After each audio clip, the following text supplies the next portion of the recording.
Hello, Sue. First of all, I would like to welcome you to linguaglobe.com and to thank you for giving us this interview. Looking at your CV, you have done it almost all in the Globe Publishing. Managing director of various companies in Greece, UK and the States, ELT publisher for Latin America, Hong Kong and Asia.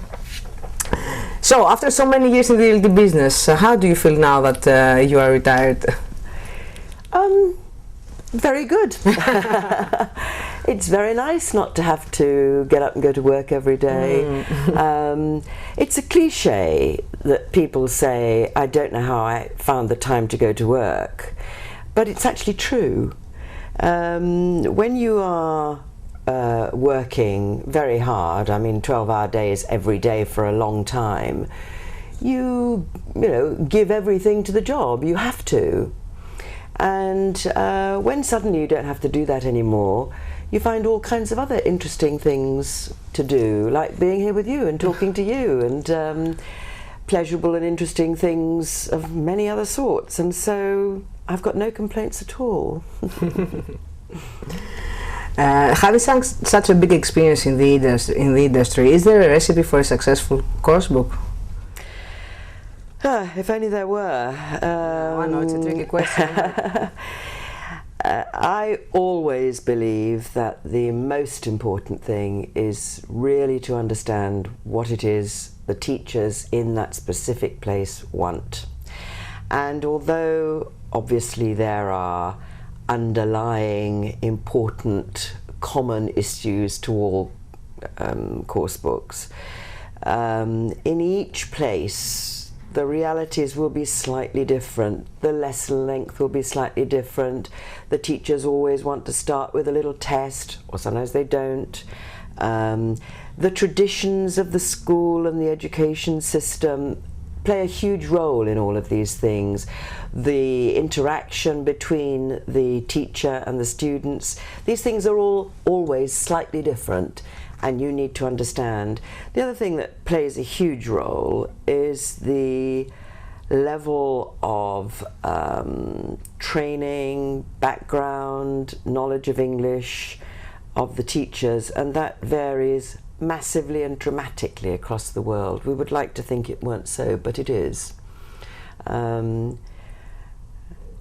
mean, it's very common for governments, for example, to change the syllabus and introduce all kinds of new ways of teaching English, but the truth is the teachers don't generally get the support they need to make dramatic changes in their practice and what they do in the classroom, and it's very hard for them to do that in a very unsupported way. So inevitably they interpret it in their own way, and publishers try and observe and reflect whatever that reality is. So how do you believe Greek and global ELT market will develop in the future?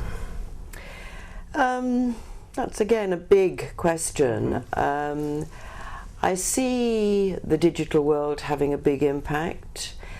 I see a sustained period of English being a lingua franca, which is not going to go on indefinitely, but I think most people think it's here now and it's going to be here for the next decade at least. And that's going to mean, already does mean, I think, that for an awful lot of learners in the world, they will be bilingual. They will be brought up to be like bilingual, and I think that's already the case in many parts of the world. That's not to say that they will neglect their studies in their own language and that their own languages won't be seen as very important for their education, but I think globally we're going to see a growth in bilingualism, and that's going to have an impact on the top end of the market, because traditionally it's been young adults who've been the biggest market, although not in Greece. So it's nice to talk again and carry on this conversation, and so I would like to ask you, how do you think that new technologies, e-learning, e-books, will influence the development of the market? I think inevitably they will. The problems, I think, about adoption of new technologies have to do with the need of teachers to get used to using them. And that, I think, has been a big obstacle. And I mean, all the statistics tell us that teachers have been slow, on the whole, to adopt new technologies. But I think when we start to see things that really make a difference to teaching practice, and when we get younger teachers in the classroom and learners who are used to digital technologies, then I think we will rapidly see a lot of change. The sort of thing I'm thinking is that we're going to see a lot of new technologies which permit real personalization of teaching material, real diagnostics, which enable learners to have an entirely personal program. And that, I think, will happen in the reasonably near future, and I think it's going to have big impact because everyone will immediately see the value of it. So I do see changes happening for all kinds of other reasons as well, which have to do to some extent with the fact that I don't believe publishers are making enough money, in spite of the fact that books are so expensive, particularly in Greece. On the whole, publishers are not making money out of books, so that is bound to push things to change quite quickly, I think. So what's the profile of the new successful teacher, Sue?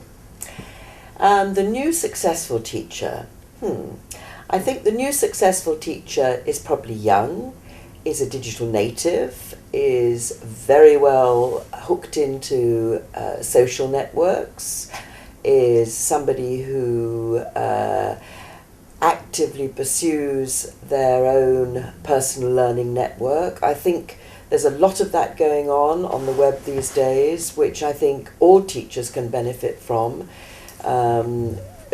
Contact, formal and informal, with colleagues across the world will make all teachers feel much less isolated, much more connected to the whole world, and that, I think, is bound to be positive. So that's the kind of person I think we need, someone who's excited by the new world of technology and by helping students to learn in an exciting way which makes use of all of the things that the teacher has at their disposal. So I really want to thank you for the discussion. It is an honor for linguaglobe.com to host you. I hope to talk to you again in the future, and I would like to wish you all the best with this new chapter in your life. Thank you, Kaiki. It's been a pleasure, and I really appreciate the chance to talk to you about these things and wish you the very best. Thank you very much.